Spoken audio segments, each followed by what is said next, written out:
frère Augustin nous a dit que dans notre session sur Dieu créateur et providence, nous nous appuyions sur le premier article du credo de Nicée-Constantinople. Et dans ce premier article, nous disons que nous croyons en un seul Dieu, créateur du ciel et de la terre, et de l'univers visible et invisible. Alors, le symbole des apôtres ne précise pas univers visible et invisible, et nous le disons dans le symbole de Nicée-Constantinople.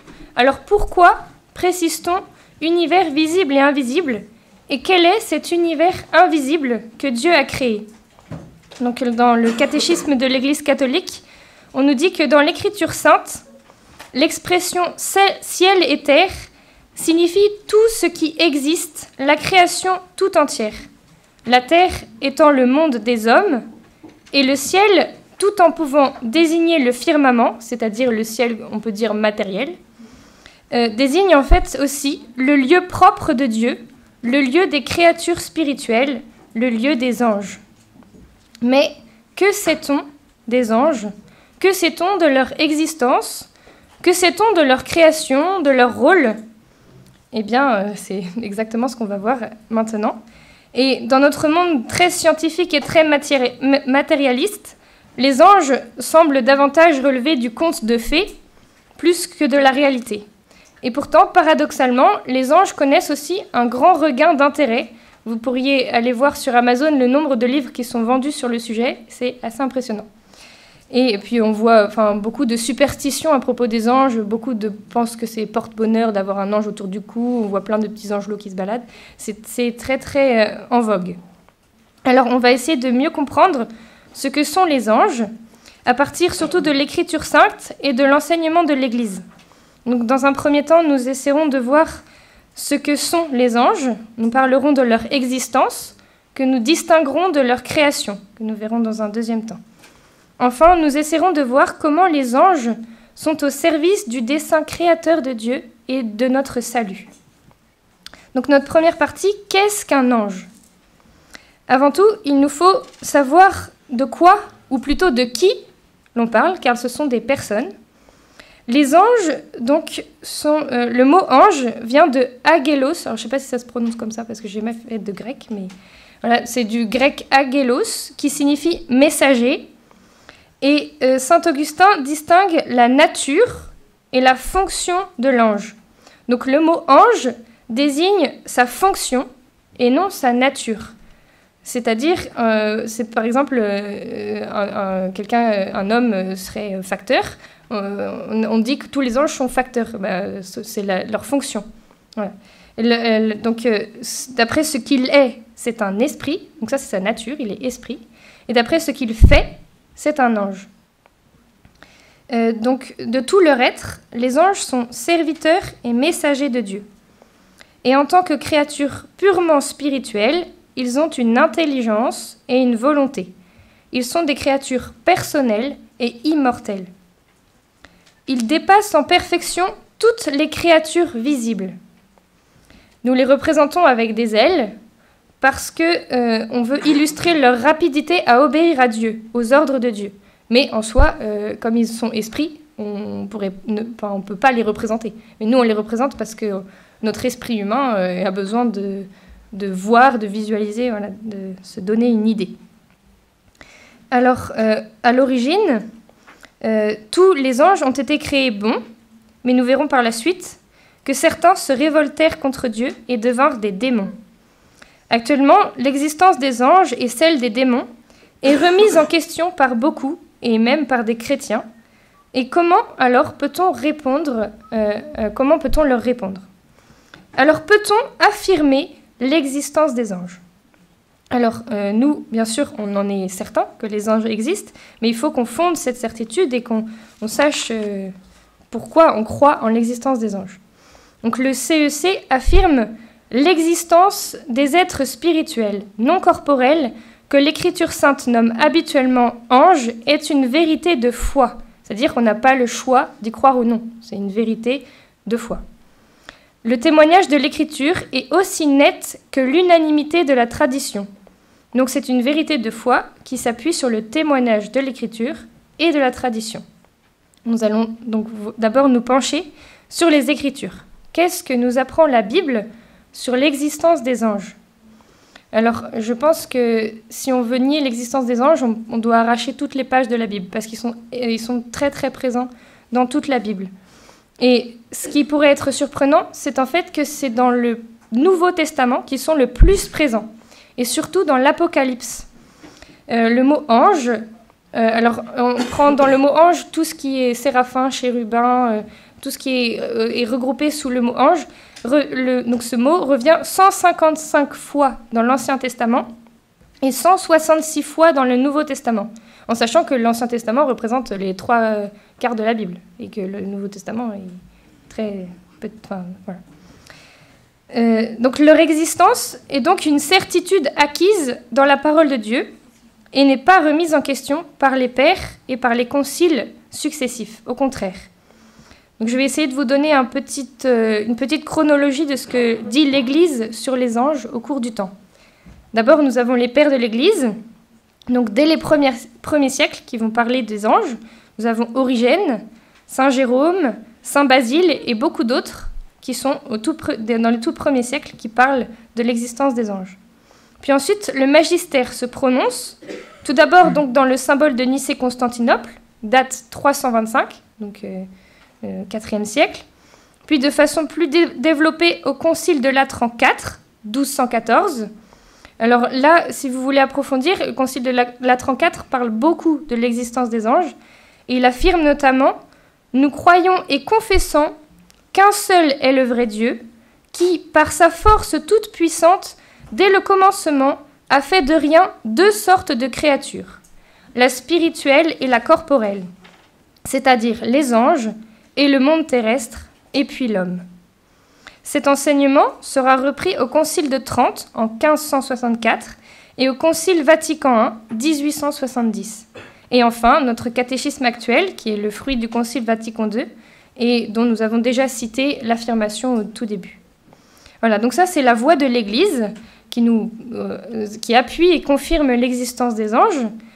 Et maintenant, qu'en est-il de la voix de la raison, de la voix de la philosophie? Peut-on affirmer philosophiquement l'existence des anges? Alors donc ce qu'on a expliqué avant, ça repose sur des arguments théologiques, c'est-à-dire qui sont tirés de la révélation, de la foi. Mais nos contemporains, ils ont besoin d'arguments scientifiques, d'arguments rationnels, et donc tout ce qui relève un peu de la foi, ça n'a pas beaucoup de poids pour eux. Donc il faut qu'on parle de façon philosophique. Alors le père Bonino, qui est encore actif, hein, ce prêtre qui est théologien, il me semble, rapporte ce que dit saint Thomas à ce sujet. Il rapporte donc que saint Thomas est plutôt réservé sur le point de prouver philosophiquement l'existence des anges, parce qu'il n'en va pas de même de l'existence des anges, qu'il nomme des causes spirituelles secondaires, que de celle de Dieu, qui est cause première. Alors, on va essayer d'expliquer. Notre intelligence, pour comprendre les causes, elle remonte de cause en cause, pour chercher la cause première nécessaire. Quand on cherche l'origine de quelque chose, on va dire c'est comme les réactions en chaîne, on cherche la cause première de la réaction en chaîne. Et on ne s'arrête pas nécessairement aux causes intermédiaires ou secondaires, qui ne sont pas forcément nécessaires par le fait même. Donc par exemple, là le père Bonino il donne un exemple pour comprendre.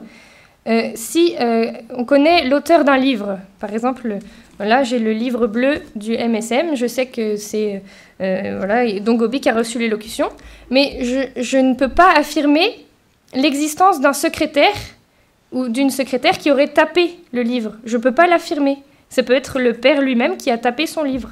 Je ne peux pas être de façon certaine sûr que quelqu'un a tapé. Voilà. Donc c'est un peu ça, la cause intermédiaire n'est pas nécessaire. Et on ne peut pas, avec la raison, la toucher.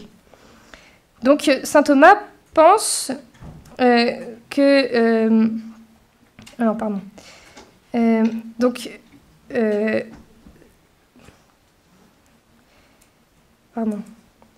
Donc on peut pas, en fait, on ne peut pas prouver l'existence des anges comme ça, parce qu'on sait que Dieu a fait les choses bonnes, mais en voyant les choses bonnes, voilà, on ne voit pas forcément les anges. Par contre, il dit que l'existence des anges peut être démontrable a posteriori, à partir de leurs effets repérables dans le monde, et du coup, surtout grâce en fait aux démons. Parce que les effets bons peuvent être imputés à Dieu, mais pas les effets mauvais. Donc de là, il déduit que s'il y a des esprits mauvais, il doit aussi y en avoir des bons. Mais saint Thomas avoue lui-même que ce n'est pas la meilleure voie pour démontrer leur existence. Saint Thomas pense qu'il y a une meilleure façon, a priori, de démontrer l'existence des anges à partir de l'intention créatrice de Dieu. Et donc c'est pour ça que maintenant nous allons aborder une deuxième partie sur la création des anges et leur place dans le dessein de Dieu. Donc la création des anges, d'abord dans ce que nous dit la Bible sur la création des anges. Alors dans la Genèse, nous avons le récit de la création, mais ce récit nous relate surtout la manière dont Dieu a créé le ciel et la terre en 6 jours.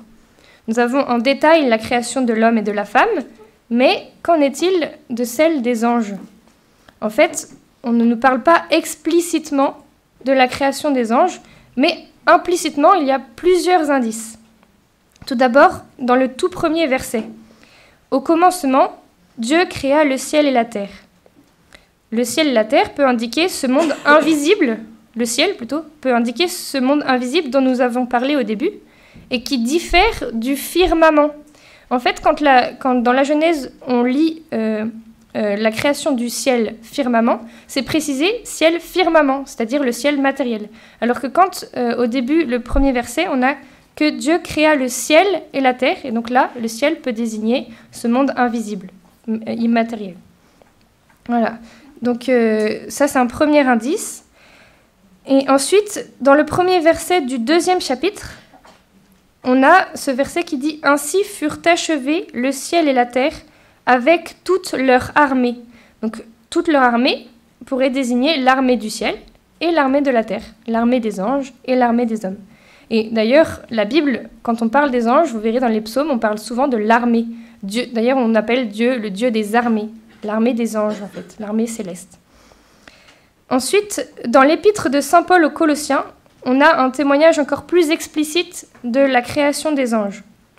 Saint Paul écrit, je cite, donc c'est dans Colossiens chapitre 1, versets 16-17, « Car c'est en lui, donc le Christ, qu'ont été créées toutes choses dans les cieux et sur la terre, les visibles et les invisibles, les trônes, les souverainetés, les principautés, les puissances, tout a été créé par lui et pour lui. » Donc les trônes, les souverainetés, les principautés, les puissances ont été interprétés comme étant des catégories d'anges. Voilà, c'est sur ça qu'on s'appuiera après aussi pour parler de la hiérarchie des anges. Ensuite, toute la tradition des pères s'accorde à dire que les anges ont été créés avant les hommes, bien qu'ils ne soient pas tous d'accord sur le moment, parce que c'est vrai que c'est un peu délicat de parler de moment, parce que est-ce que c'est avant ou après la création du temps ? Est-ce que là, c'est un peu, c'est pas très très évident de discerner. Et aussi, la Genèse nous donne un dernier indice sur l'existence des anges avant celle des hommes, c'est que Dieu, après le péché de l'homme, place un chérubin à l'entrée du jardin pour que l'homme n'ait plus accès à l'arbre de vie. Donc si le chérubin est placé là, c'est qu'il existait déjà. Donc ça, c'est un autre indice de l'existence des anges. Ensuite, qu'en est-il de leur histoire ? Qu'en est-il de la chute des anges ? Parce que dans la tradition, on nous dit que le péché de l'homme a été causé parce qu'il a été induit dans la tentation par le serpent, qui était un ange déchu. Donc on va essayer de voir d'où cela vient. Selon la tradition donc, et l'enseignement constant de l'Église, les anges ont été créés bons à l'origine. Le CEC nous transmet l'affirmation du Concile de Latran IV. Le diable et les autres démons ont certes été créés par Dieu naturellement bons, mais c'est eux qui se sont rendus mauvais. L'Écriture parle d'un péché des anges, car Dieu n'a pas épargné les anges qui avaient péché, mais il les a livrés, enchaînés aux ténèbres infernales, où ils sont gardés pour le jugement. Ça, c'est dans la 2e lettre de Saint Pierre. Cette chute consiste en un choix libre de ces esprits créés qui ont radicalement et irrévocablement refusé Dieu et son règne, radicalement et irrévocablement. Ça veut dire qu'ils ne peuvent plus faire marche arrière. Alors pour nous, c'est difficile de comprendre comment des créatures aussi parfaites que celles des anges ont pu faire ce choix irrévocable. Et de plus, le CEC nous dit que ce caractère irrévocable du choix des anges n'est pas un défaut de la miséricorde divine. Le CEC explique qu'en fait, ce péché ne peut leur être pardonné, non par un défaut de miséricorde, mais parce que en fait, leur choix était libre, conscient et volontaire. Voilà, ils peuvent pas faire marche arrière parce qu'ils agissent en toute connaissance et ils ne peuvent être trompés. Les anges ne réfléchissent pas comme nous, ils voient. Nous, on est limités par notre raison qui est conditionnée par la matière. Eux, les anges, ils voient, ils savent. Et ils agissent selon ce qu'ils connaissent. Voilà. Alors, donc, ils ont quand même été soumis, comme nous, à une épreuve pour accepter de servir Dieu. Et ce sont donc les démons ont refusé Dieu en toute connaissance de cause. C'est l'orgueil qui les a conduits à préférer un bonheur dont ils sont eux-mêmes l'origine plutôt que de recevoir ce bonheur de Dieu. En fait, ils se sont préférés à Dieu. Et la plus grave conséquence de ce péché a été la séduction mensongère qui a induit l'homme à désobéir à Dieu. Donc vous voyez, la conséquence directe entre le péché de l'ange, c'est notre propre péché. On est lié au péché de l'ange. C'est ce que nous lisons d'ailleurs dans le livre de la sagesse ou encore chez Saint Jean. Donc au livre de la sagesse, on nous dit « C'est par la jalousie du diable que la mort est entrée dans le monde. Ils en font l'expérience, ceux qui prennent parti pour lui. » Et chez Saint Jean, « Vous avez pour père le diable. Dès l'origine, il fut un homicide. Il n'a pas établi dans la vérité. Il est menteur et père du mensonge. » Donc, si les anges existent, les démons aussi. Et il y a un combat réel qui se déroule et dont l'Apocalypse nous parle. Dans l'Apocalypse, on peut lire « Il y eut alors un combat dans le ciel. Michel, avec ses anges, dut combattre le dragon. Le dragon, lui aussi, combattait avec ses anges, mais il ne fut pas le plus fort. Pour eux, désormais, nulle place dans le ciel. Oui, il fut rejeté le grand dragon, le serpent des origines, celui qu'on nomme Diable et Satan, le séducteur du monde entier. Il fut jeté sur la terre et ses anges furent jetés avec lui. » Ce qui est très rassurant, c'est que la victoire est déjà certaine. Et le CEC nous rassure aussi en disant bien que la puissance de Satan n'est pas infinie, car il demeure une créature. Et il ne peut aussi empêcher la volonté de Dieu de s'accomplir. Voilà. Même si cette permission divine demeure un mystère pour nous, mais il faut croire que tout concourt au bien de ceux qui aiment Dieu. Ensuite, on va dire un tout petit mot sur la hiérarchie et le nombre des anges, avant de passer à notre troisième partie sur les anges dans le plan de Dieu et dans notre vie. Donc, un autre passage de l'Apocalypse nous dit « Alors j'ai vu et j'entendis la voix d'une multitude d'anges qui entouraient le trône, les vivants et les anciens. Ils étaient des myriades de myriades, par milliers de milliers. » Donc les anges sont innombrables. On parle d'une armée céleste, et Jésus lui-même, lors de sa passion, il parle de 12 légions d'anges que son Père pourrait envoyer pour le protéger. Donc on peut pas dire combien ils sont, mais on sait qu'ils sont très très très nombreux. Et ensuite, la tradition nous parle aussi d'une hiérarchie céleste, composée de 9 cœurs. Alors cela ne vient pas de la Bible, c'est pas écrit dans la Bible qu'il y a 9 cœurs d'anges, mais dans la Bible on a des noms distincts qui ont permis ensuite de composer cette hiérarchie. On a des noms tels que séraphins, chérubins, c'est la même chose que kéroubim. Dans la Bible on parle des kéroubim, et voilà, ce sont les chérubins, et les archanges. Et chez saint Paul nous avons les puissances, souveraineté, trône, domination, principauté. Et c'est à partir du IVe siècle que certains ont développé l'idée selon laquelle les anges composeraient donc une société structurée en différents cœurs. C'est surtout saint Éphrem qui a commencé ce travail et saint Thomas l'a achevé dans un souci de synthèse.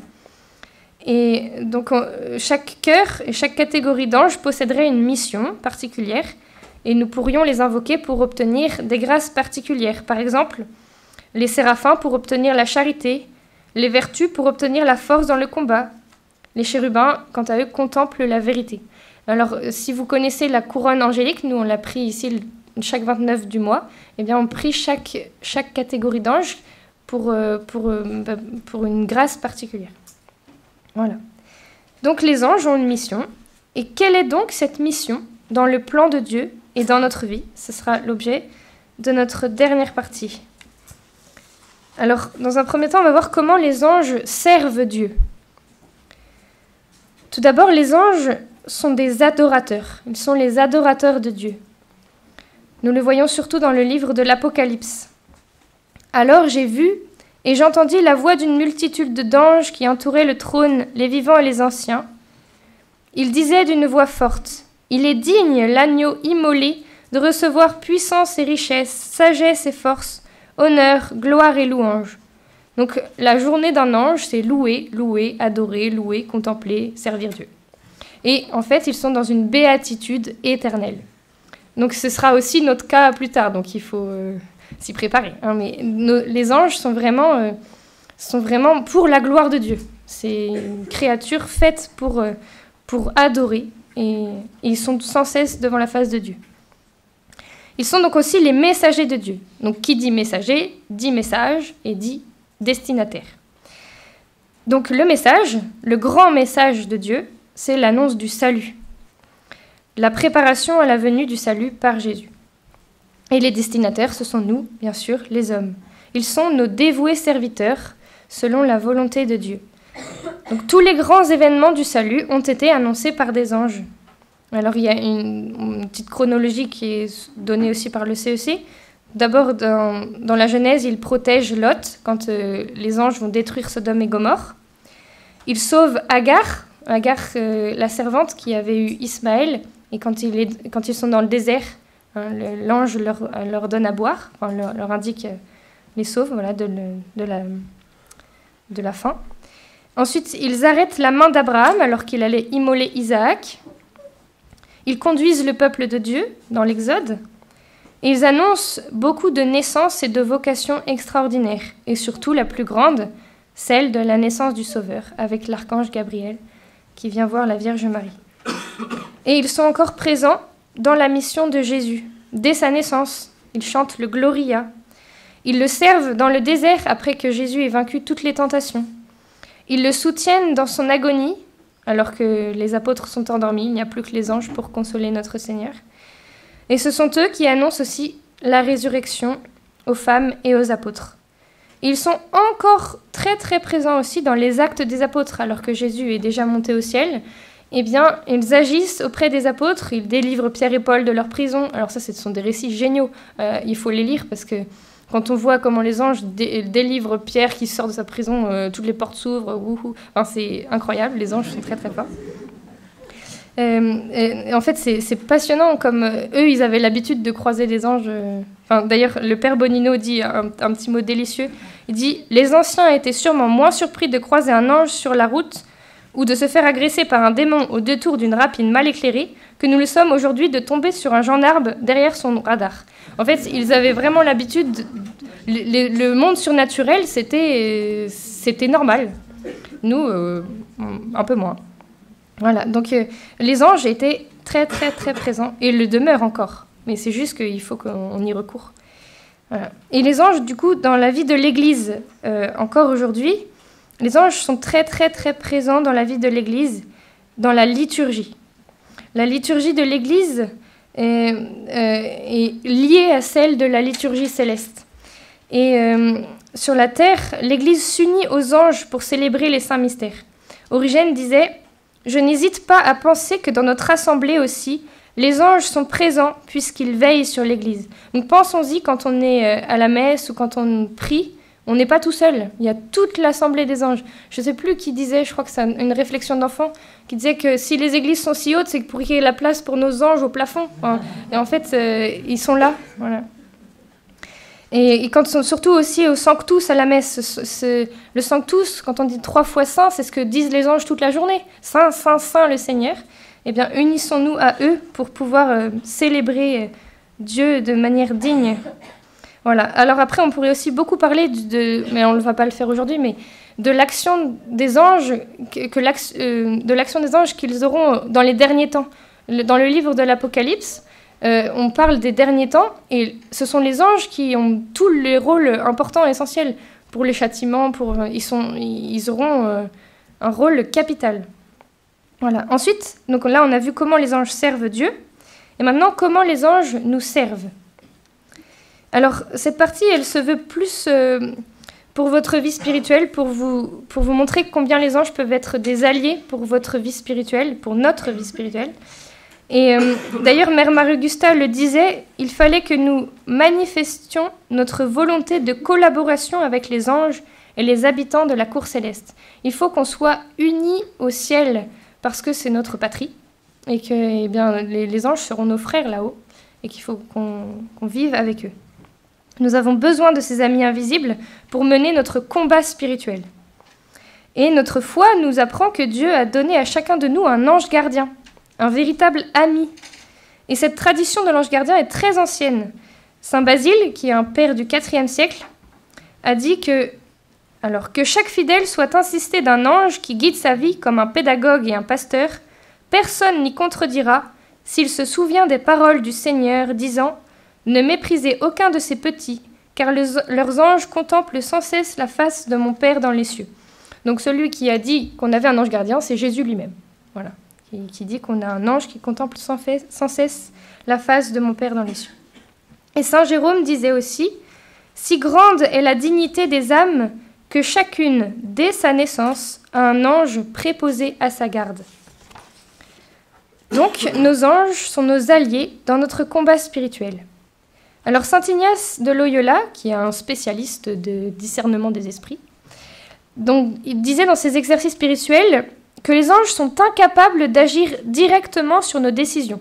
Ce qui est plutôt rassurant parce que dans le cas des démons, il faut se rappeler que ce sont des anges quand même aussi, donc ils ne peuvent pas agir directement sur nos actions.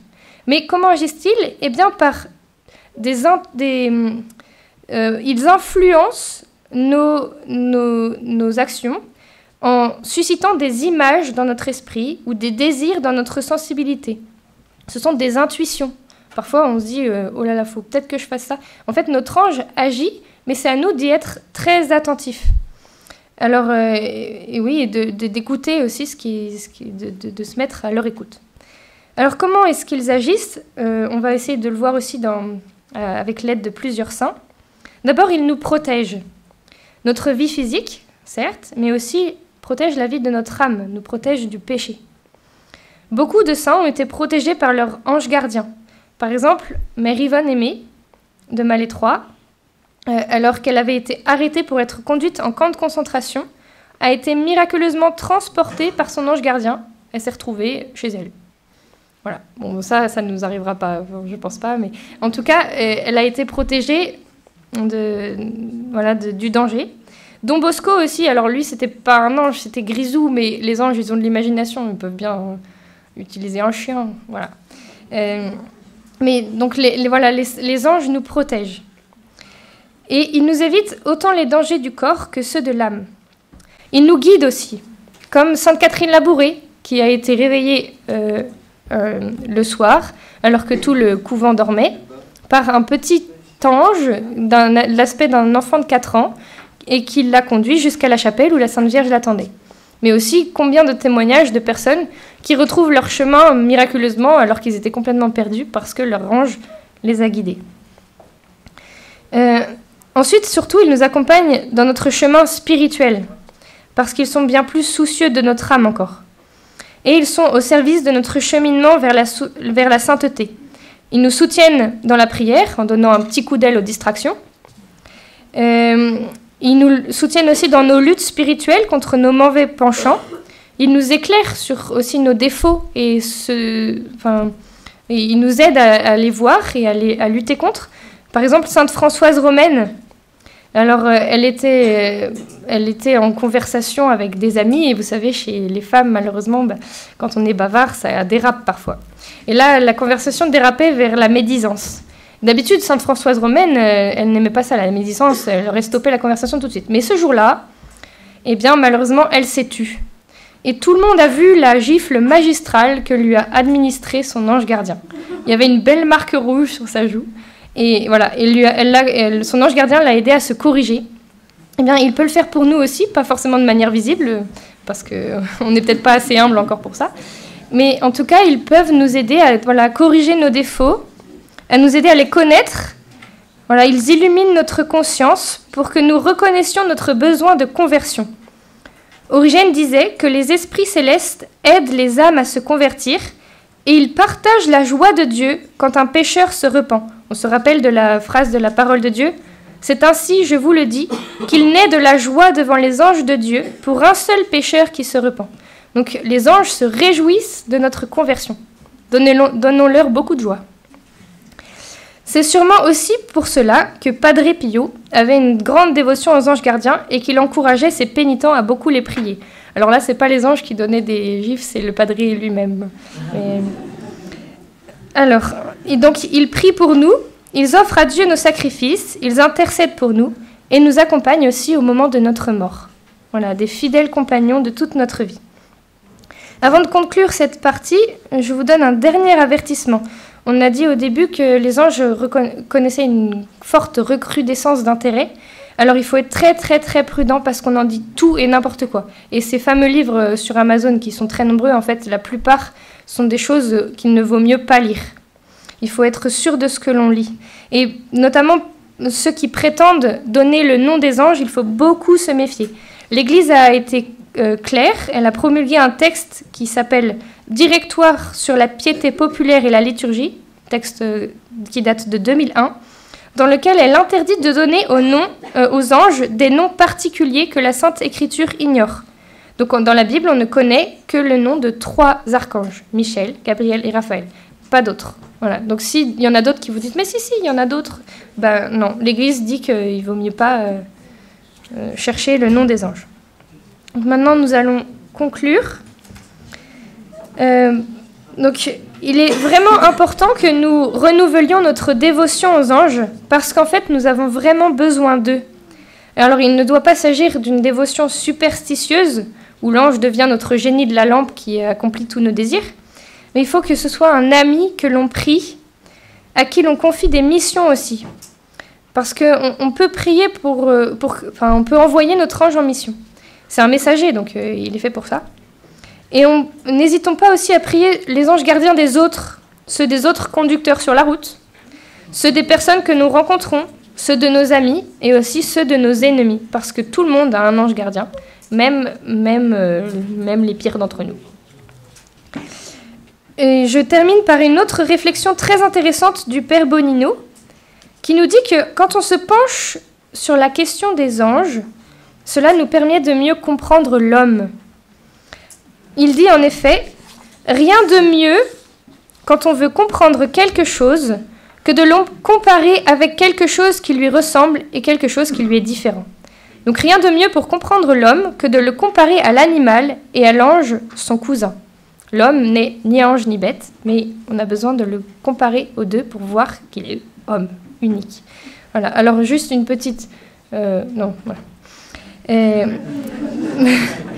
Parler des anges nous aide aussi à mieux comprendre le péché originel.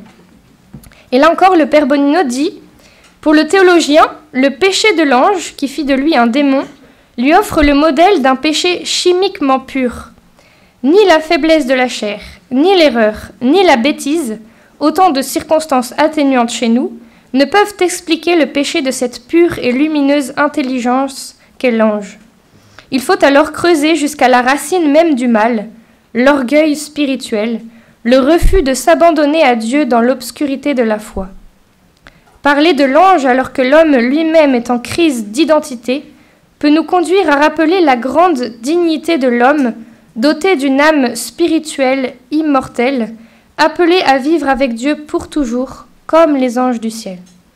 Voilà, donc cette question est en fait intéressante, même si c'est pas une vérité de foi capitale. En fait, elle nous aide à vraiment mieux comprendre la question du mal, la question du péché, la nature de l'homme. Et j'ai juste peut-être le temps, en 3 minutes, de finir par un beau message de la Sainte Vierge à Dongobi, qui nous parle de la tâche des anges gardiens et qui nous montre que on est vraiment dans le temps de revenir à inviter les anges à agir, à être vraiment nos alliés, parce que eh bien, dans les temps qu'on vit, on a besoin d'aide dans le combat, et eux, ce sont des combattants, des guerriers. Voilà. Dans les temps de la grande épreuve, je vous invite à rendre plus fort le lien qui vous unit à vos anges gardiens. Ils ont une tâche particulière et importante à remplir envers vous, surtout en ces derniers temps. Les anges gardiens ont avant tout la tâche d'être lumière sur votre chemin. Les jours que vous vivez sont marqués par une grande obscurité qui devient de plus en plus profonde et étendue. C'est la ténèbre des erreurs qui recouvre les esprits des hommes et les rend ainsi victimes de la grande apostasie. C'est la ténèbre des péchés qui obscurcit la beauté et la sainteté des âmes. C'est la ténèbre de l'impureté qui dégrade la splendeur de votre corps, appelé à refléter la gloire de Dieu vivant. Ainsi, combien sont-ils aujourd'hui, mes pauvres enfants, qui vivent comme des ombres, submergés par les ténèbres de l'erreur. C'est à vos anges gardiens qu'est confiée la tâche de vous protéger de la grande ténèbre et de vous faire marcher dans la vérité, dans la lumière de la vérité, de la sainteté, de la pureté, de l'humilité, de la confiance et de l'amour. Les anges gardiens ont la tâche d'être défense pour votre vie. Comme sont nombreuses et sournoises les embûches que chaque jour vous dressent les esprits mauvais. Leur action est maintenant devenue puissante parce qu'elle s'est associée à la force qu'ont les moyens de communication, comme la presse et la télévision. Avec un raffinement sournois, le mal est diffusé sous la forme de bien. Le péché comme exercice de la liberté personnelle, la transgression de la loi de Dieu comme une nouvelle conquête de cette pauvre humanité pervertie. C'est à vos anges gardiens qu'est confiée la tâche de vous protéger de tous ces maux.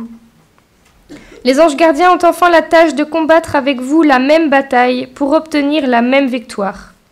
Dans la grande épreuve qui est désormais arrivée, devient encore plus forte et sanglante la grande lutte entre la femme revêtue de soleil et le dragon rouge, entre les forces du bien et les forces du mal. C'est une bataille qui se déroule surtout au niveau des esprits. Les esprits bons comme les esprits contre les esprits mauvais. Les anges contre les démons. Saint Michel Archange contre Lucifer. Vous êtes impliqués dans cette grande lutte qui vous dépasse. Alors vous devez être particulièrement unis à ceux qui vous sont proches dans ce grand combat, qui ont une grande puissance dans cette lutte, qui vous aident à combattre et vous conduisent vers la victoire certaine. J'invite tout le monde aujourd'hui à rendre la prière plus assidue, le lien plus fort, l'affection plus profonde envers ces anges de lumière qui vous sont donnés par le Seigneur pour votre garde et votre protection.